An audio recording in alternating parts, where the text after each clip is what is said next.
ഇടുക്കിയിൽ കാട്ടാനാക്രമണം തുടർക്കഥയാകുന്നു. ശാന്തൻപാറ, ചിന്നക്കനാൽ മേഖലകളിൽ മാത്രം കാട്ടാനാക്രമണത്തിൽ കൊല്ലപ്പെട്ടവരുടെ എണ്ണം 44ആയി. സർക്കാർ വാഗ്ദാനം ചെയ്ത സുരക്ഷാ സംവിധാനങ്ങളൊന്നും നടപ്പിലാകില്ലെന്നും ആക്ഷേപമുണ്ട്.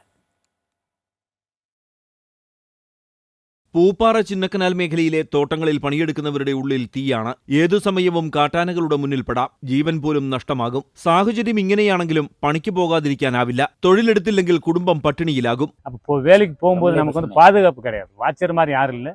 நம்ம போகிறதுக்கு பயந்து அன்னாடு ஜோலிக்கு போகும்போது நமக்கு பயங்கர பேடியா.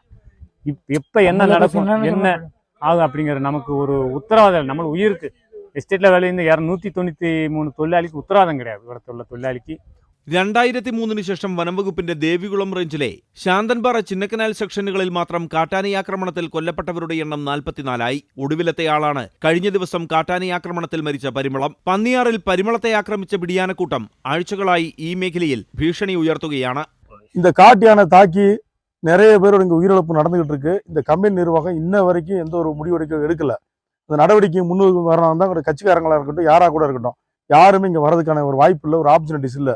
ஸோ இங்கே காட்டு யானையை தயவு செய்து பாராசுக்கார்ட்டையும் சரி, மந்திரிமார்ட்டையும் சரி, அவங்கள்ட்ட பேசி இதை உடனடியாக வெளியெடுத்து இங்கே உள்ள மக்களுக்கு ஒரு பாதுகாப்பு நல்குமாறு இங்கே உள்ள மக்கள் சார்பாக நான் கேட்டுக்கொள்கிறேன். அவ்வளோதான்.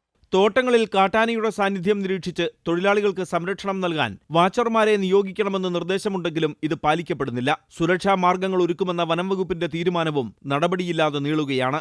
MC Boban, Amrita News, Idukki.